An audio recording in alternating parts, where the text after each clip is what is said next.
Welcome to the Small Business Evangelist radio show, the show that brings you candid interviews, case studies, and cross-industry insights to help you accelerate your own small business success. Here's your show host and small business evangelist, Jack Schoenberger. Welcome, everybody. Today, we're going to be talking with Ryan Eckenrode, who is the Vice President of Customer Success at Alyce.com. That's ALYCE.com. Welcome to the show, Ryan. Thank you, Jack. It's nice to be here. Ryan, if you could just take a few minutes and introduce yourself to our listeners, tell us a little bit about yourself and your entrepreneurial journey and how you came about arriving here at Alyce.com. Absolutely. Yes. So I'm a customer success executive. I come from the business development side of the fence. I've been involved in the startup world for about 12 years. My initial training and grooming came on the large corporate side. So I got kind of the old-fashioned sales training, which eventually led me into the entrepreneurship world of doing things a little bit differently. And now with a greater focus on customer success through technology. I've really landed on my feet on the nurturing side, and something I'm extremely passionate about. In terms of, really what's brought me to Alyce, I've been a part of actually this is my fifth startup in 12 years now, and I've been part of two very successful startups and two painful collapses leading up to this. Two of these didn't necessarily work out, that lacked some of the intangibles that I'll mention during the show. Okay. Now, from what I understand, Alyce is a platform for one-to-one gifting, corporate gifting, and it actually has an artificial intelligence part of it. Could you talk a little bit about that? Absolutely. Yeah. So Alyce is a one-to-one gifting platform that really brings personalization, process, automation, and accountability to investments in corporate gifts and incentives. And really, we did quite a bit of research before creating the company, and really that fell on the shoulders of our founder and CEO, Greg Segal, who spent a lot of time just researching, meeting with companies. And it was during this process that he uncovered a pretty large landfill of poor spend. So, a lot of folks may not realize this, but U.S. businesses spend over $100 billion annually sending gifts to customers, prospects, and employees, often without a clue about the right gift to send or the return on investment that the customer incentive could drive. So it's really why we built the platform. So we recognize the huge opportunity of taking that same spend and just making it a little bit more intelligent. And really that's where the AI kicks in, is on the personalization side. So a lot of different companies are aiming to send something a little bit more relevant to their customers and prospects and employees, but they just don't have the time in the day to do that. They don't have the resources. So our AI kicks in, goes out and scrapes the web, social media, different outlets to find out relevant information about each person. And this is completely scalable, whether it's for one person or 10,000. So we're going to find out what they're interested in and suggest better gifts to send them based on their interest. They say the market is a market. It's what validates ideas, and it seems to be true in your case, because from what I understand, you just finished a successful round of funding. Yes, exactly. Just this week we released our press release. We closed a $5.3 million seed round, which is really going to help us scale our platform and provide a lot of different functionality that our customers are asking for. So we've been lucky enough, and we have a great syndicate of investors that are involved with us, and all the backing that we were really hoping for 2 years ago. That's super. I'd like to circle back. Now, you talked about your journey here, and you had 4 other startup experiences. 2 went well, 2 went not so well. Can you talk about some of the things that didn't go well, and lessons that you learned from that to share with the audience? Yeah, absolutely. I'm a big believer in, the journey, right? Just in life, personally, professionally. And, my mom's the one that said this often, that, everything really happens for a reason. And as long as you're learning and applying, lessons learned, then you'll be better off than you were yesterday. And I really believe that. And, through my experience, it really comes down to three major things that affect every young business. And that's one, customer validation, two, leadership, and three, culture. I think those three things are extremely, extremely important. And if you don't have one, that could be the end of your business before you even get started. And really, what I mean by that is, let's start with customer validation. This is the most important, right? Because you could have the best idea in the world, but if people or companies aren't willing to buy it or don't think they need it as much as you think, you don't really have much of a business. So customer validation is extremely important. And I think that's why customer success is such an important role these days. Second being leadership. All of the best teams in the world and throughout history have always had leaders that folks looked up to and that really led them through, their battles and led them through adverse situations and whatnot. And as long as you have strong leadership, you have a ton of opportunity. And that flows nicely into the third, which is culture. Without a strong and supporting culture, employees really aren't at their best. And if your employees aren't at their best, you're not getting the best and the most out of your company. So those three things are definitely the most important. And, my failures, I don't want to necessarily call them failures, but where we didn't really achieve what we set out for, usually came down to one, if not all of those areas. So then in the two successes, obviously you had positive aspects of all three, making them successful. Would you rate one more important over the others? Was one stronger in one of your success stories than the other? Yeah, I think, we're still in the middle of all of this, right? We've been lucky enough to close this, large seed round of investment, but there's a long way to go. But these three things have really led us to this opportunity. And, I'd say one and two are there. I think, we have a lot of customer validation. We're continuing to learn and get feedback. We are developing a customer advocacy group just around this. So that's something that's going to be important throughout the history of Alice, to be honest with you. The second part, leadership is very important. And I think Greg's done a wonderful, wonderful job and continues to do that. And we're really trying to build our executive team, around his mentality and the mentality of the organization, which leads into the third thing, culture. This is something that's really important as we scale a business. And most folks, if they get lucky enough to, scale a business and they're hitting quick growth, a lot of them fail at this, right? So this is something that we're really focused on over the next few years. In terms of what's the most important, honestly, I'd start with customer validation again. Like, you have to have something that people want and people need. Otherwise, there's not much of a future.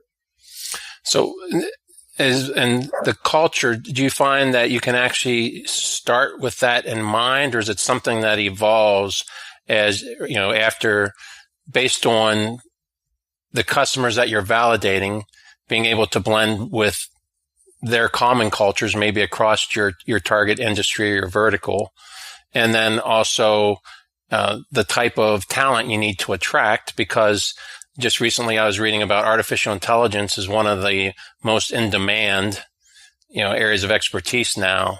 And there's actually a labor shortage for that. So it's important that you're attracting that kind of talent.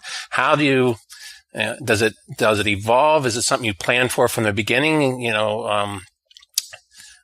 I'm not sure how to put it. That I guess what I'm asking is it something that when you start you recommend that when people are starting their business plan and with a startup, that they have at least some idea of what they want that culture to look like?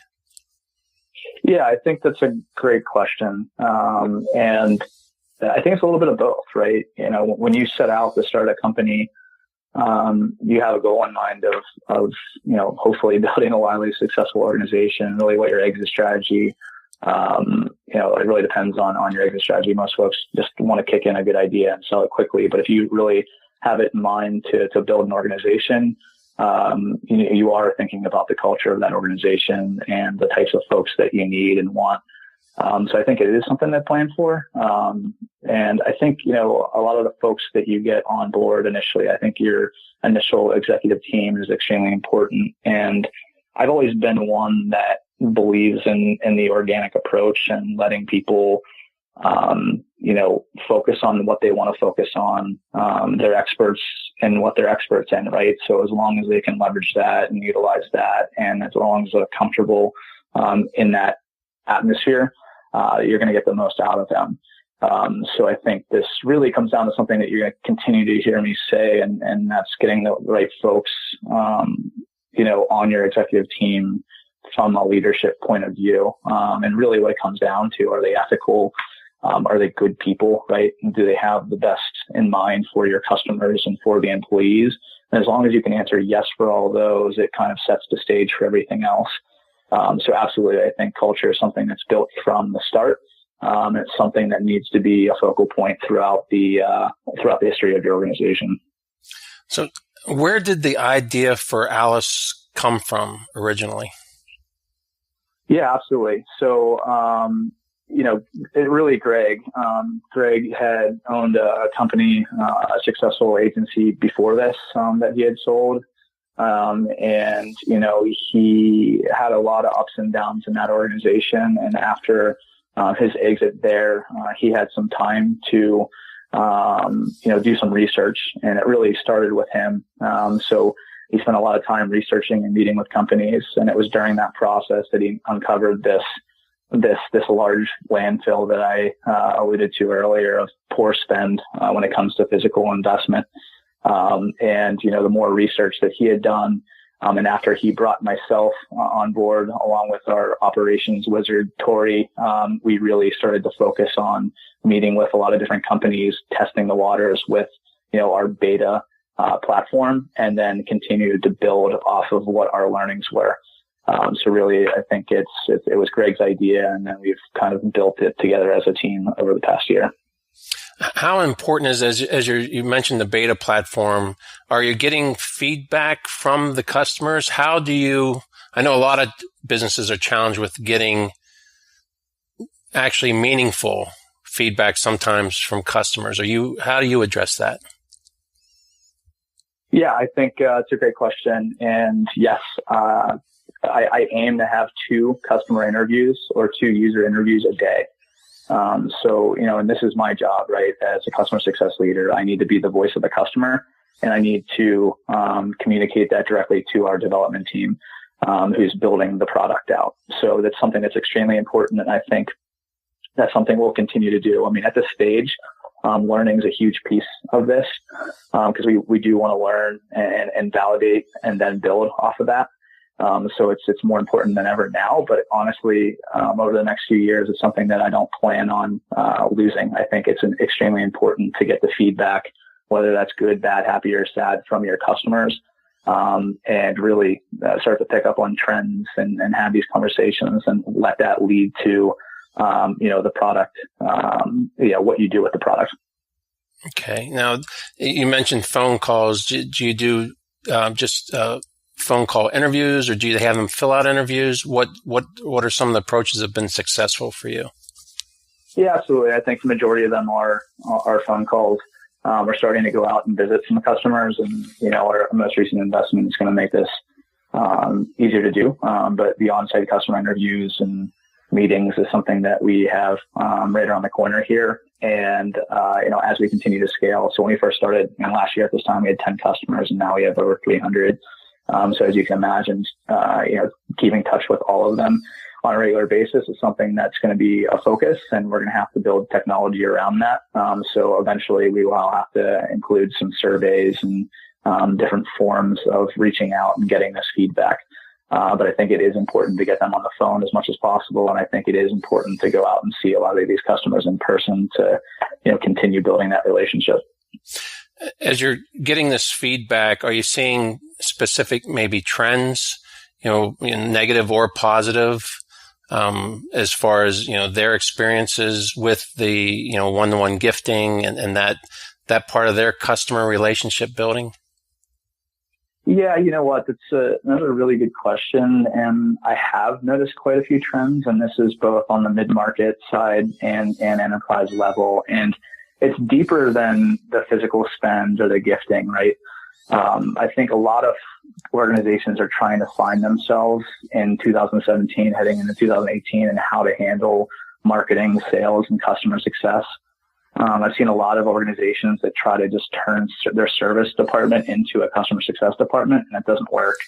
And I have a lot of organizations that focus 95% of their marketing on the acquisition side and only 5 or 10% on the customer side.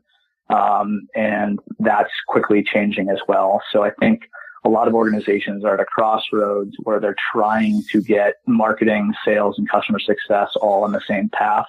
And work in unison. So a lot of the trends that I'm seeing are companies trying to figure this out and what that means in terms of what their spend is for both prospects and customers. And I want to throw employees in there as well, because again, culture and getting the most out of your employees is extremely important. So all three of these areas are affected by your spend and what you put into these relationships that you're building. Exactly. I was talking with a friend of mine who is deeply involved in the information marketing world, selling information online. And he was talking about the fact, and he recently just went on, his wife always wanted to do a safari, and they went on a safari and stayed in some fabulous places. And he's a person that enjoys a lot of the upgrades. And he talked about, it really hit him that now, especially with the advent of the internet and people doing more and more business on the internet, even in the retail space, that they're losing some of that opportunity for some of that personal engagement. But how, and maybe it's through this type of thing, the gifting, how do they create what he called the vanilla scented towel experience, right? That sometimes on some of the first class, they actually pass out the towels to wipe off. And then one flight, I guess he had vanilla scented towels, and his wife remarked about that. How do you create that? Is that something that you're looking to create with Alice? Is that one of the things you're trying to do, is help businesses create that, for lack of a better word, vanilla scented towel experience? Yeah, it's a great point. That's exactly what I'm aiming for. As a customer success person, I'm all about building relationships and taking advantage of engagement opportunities. And it's interesting as technology has transformed over the past decade. It's something that's been lost, is the art of the relationship, right? So I'm sure you've heard this, as everybody has big data. All these companies are talking about big data and analytics. And to me, it's not necessarily about big data. It's about the data that you're capturing and what you do with it. It's about liberating that data, which makes this more important. And really what we're aiming to do is take all of this information that you're gathering, use it in a sensible way to help build and create better relationships. So really bringing the art back in relationship building instead of just sending mass emails and considering this as a touch point with your customer or prospect.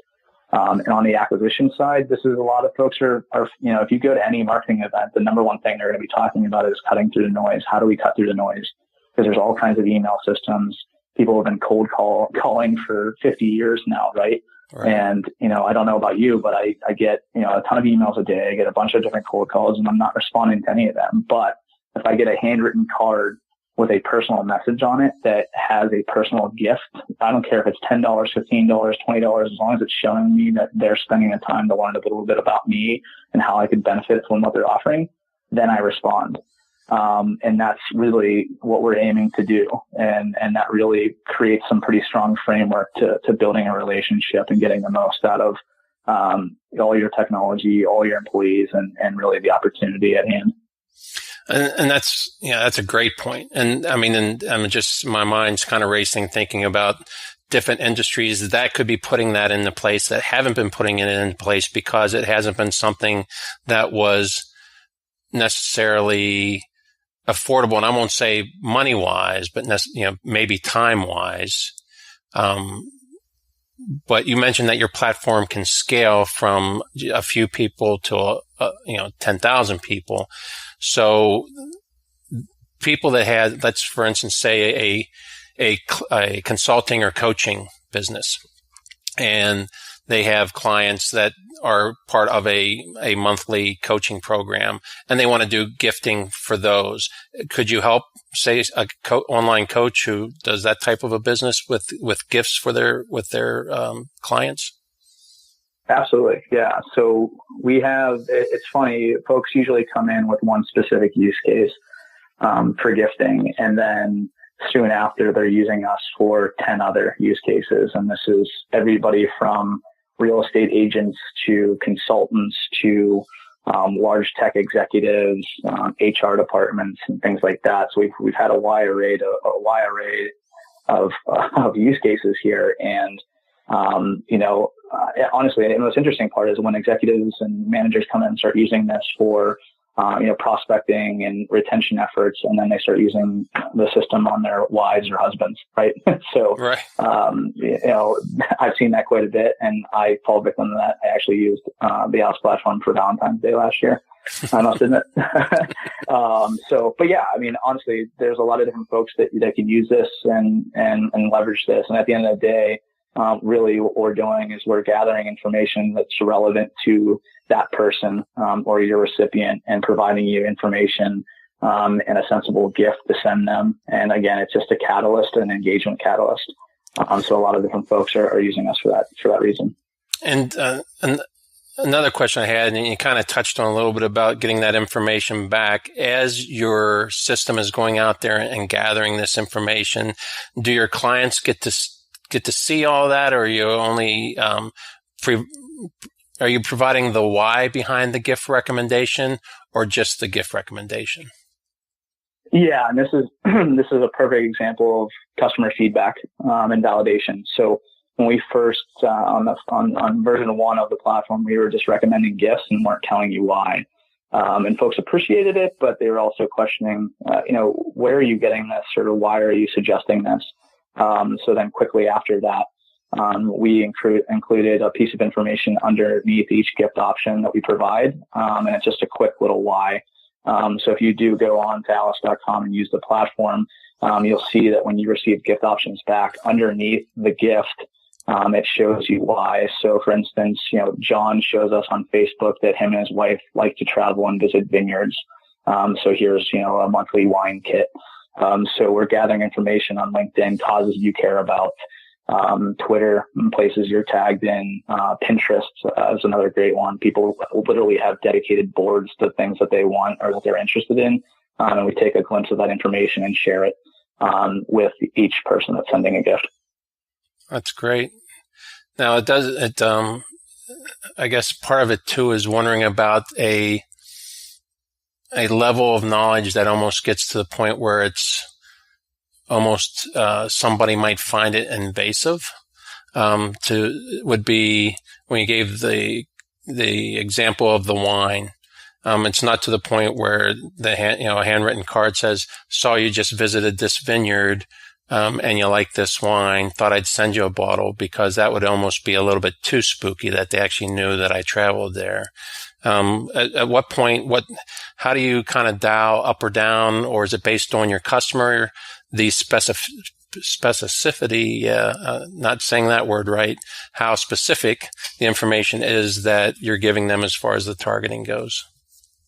Yeah. So another great point here. And, our platform, makes this, we can adapt to, the person and the use case. So actually when you're filling out the request for a gift, you can choose, a personal gift, which is, stuff that we're going to go out and find as much as we can. So for instance, you put my wife in here and it's coming back with Fitbit and, a CrossFit coupon or Boston Marathon. If you put me in, it's pizza, a Lazy Boy and, NFL package, right? And then the second option is not too personal, right? So, there might be some prospects that you never talked to and you haven't started building a relationship and you don't want to be too creepy, right? So, not too personal gift is something still unique. So it's going to Amazon Echo Dot or something of that nature. And then the third is a shareable gift. So there's times where you're going to want to gift a group of folks. And this is popular on the customer success side. So after onboarding, sending out a gift to a group and getting their feedback and, finding out if there's any more training they need and sending out, a group gift. So there are options for all of that. And really, this is we're getting down into the science behind gifting. And this is what we've built our team around, being the experts in this area, really marketing and fusion and everything that we're doing. So finding out really, why are you sending this gift? Like, what is the point of this gift? And that helps control what type of gift you send, how much that gift is, what's the most optimal timing for that gift. So these are all things that are built into the science of gifting. And this is something that we're really focused on helping all of our customers out over the next few years. Yeah, I find that, and you mentioned all the key things, the timing and the reason why not only that they're sending it, but why the person's going to love it, what kind of emotion it's going to evoke. It's artificial intelligence, very, very exciting as far as what it can help do, especially in these things that I would have never thought about, really. And obviously you have, and you're finding interest in the market for it. And I think it's going to be a huge success for you. Can you take a look back, just as we get ready to wrap up here? Can you take a look back at your journey and any lessons learned for people that, let me ask another question real quick. The 4 different companies you're involved in, all tech companies? No, actually not. Majority of them were tech. So with Alice being my 5th, 4 of the 5 are tech. And then the other was on the financial side, financial and insurance. Okay. So as far as within those industries, lessons learned that you have that you can share as far as advice for anyone getting ready to do a startup in any of those industries, getting ready to have to make the hard decision as they're doing some of that customer validation. When is it time to, like, even though it's something that you believe in, cut loose before you learn lessons the hard way? What would be some advice you'd be willing to share? Yeah, I think, my first 3 points, definitely, those are very important. With the customer validation and culture and leadership, those are all very important. But beyond that, what I've seen is a lack of creativity and accountability. So, I think it's extremely important to be authentic in everything that you do. I think people appreciate that. So if you're authentic, don't be afraid of being creative. And again, leading back to cutting through the noise, creativity. We just hired our new CMO, Julie, who has a lovely vision for being creative at the right times and how to properly communicate this stuff. That's something that I've continued to see lacking in most organizations. So that's definitely one thing. And really what I've learned from that is the negative impact that can have on a business. So, if what you're doing isn't interesting to your employees and your business development team, do you think it's going to be interesting to the people that you're trying to sell to? So again, be more creative and be accountable for what you're responsible for. And if you aren't able to do something, as well as you want, bring in people that can, and build a team around what you're trying to accomplish. And honestly, what I know at this point is, companies are, if they're willing to adjust their way of thinking about gifting and physical spend and, aiming to be a little bit more creative and smart about their spend, the sky is truly the limit. Because what they're going to do is they're just going to build better relationships, and they're going to build a better business by doing that. Thanks once again. And before I go, is any last thoughts you want to share? No, I think it's good. This is a good summary. I really enjoyed speaking with you today, and I hope folks, our listeners, are getting a lot out of this. If they ever have any questions, they can feel free to reach out to me. I'm always happy to talk about this stuff. I really, really enjoy what I do, and I really believe in building a strong customer journey and building solid relationships, whether they're personal or professional. So any way I can help, I'm always here. And Jack, I really appreciate your time today. And what would be the best way for people to reach you? Email is probably best. So Ryan@Alice.com. So Ryan, RYAN @ALYCE.com is probably the best way. And I'll respond as soon as I can. I'm trying to get my email to a point of zero inbox every night, and I've been doing pretty good. So I will try to respond as quickly as I possibly can. Okay, I will include that link in the description of the podcast below, so you should be able to see that, and also the website for Alice. And is there any place, any other websites or links that you would like me to include? No, that's it. That's pretty good. Okay. Well, thanks again, Ryan. You have a great rest of the week. Thank you very much. You've been listening to the Small Business Evangelist radio show with host Jack Schoenberger. To find out more about resources mentioned during this show, or to let us know you're interested in being a featured guest on an upcoming episode, please visit thesmallbusinessevangelist.com.